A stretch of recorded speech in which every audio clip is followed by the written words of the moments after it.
मैं अपने गुरु जी को प्रणाम कर रहा हूँ। आज हम पढ़ेंगे हम लोग आत्मकथा।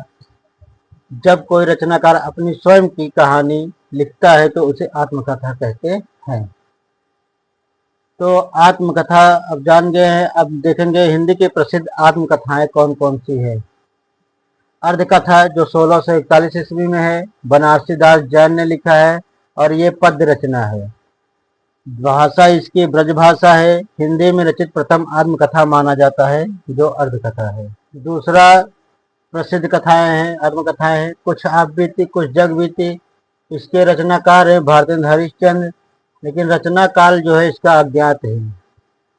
नोट में ये भी देख सकते हैं कि नरदेव शास्त्री ने भी लिखा है आप बीती जग बीती 1957 ईस्वी में नरदेव शास्त्री ने भी लिखा है।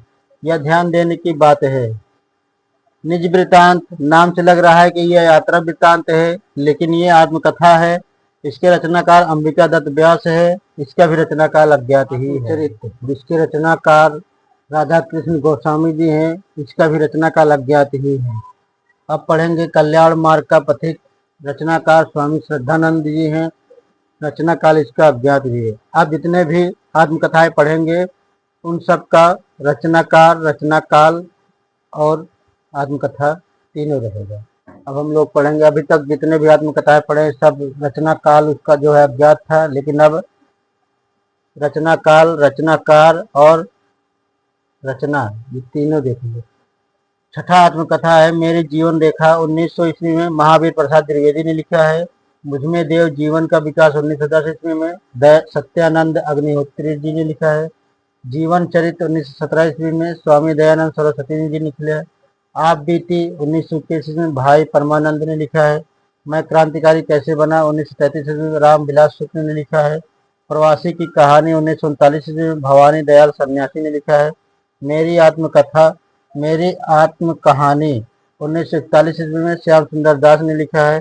यह हिंदी की पहली चर्चित आत्मकथा माना जाता है।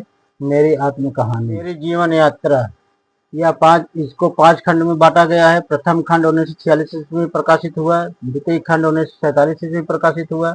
बाकी शेष 3 खंड 1967 ईस्वी में प्रकाशित हुआ। अगला देखेंगे साधना के पथ पर 1946 ईस्वी में हरिभाव उपाध्याय ने लिखा है। आत्मकथा 1947 ईस्वी में डॉक्टर राजेंद्र ने लिखा है। आज की वीडियो यहाँ तक, कल फिर आत्मकथा लाएंगे। धन्यवाद।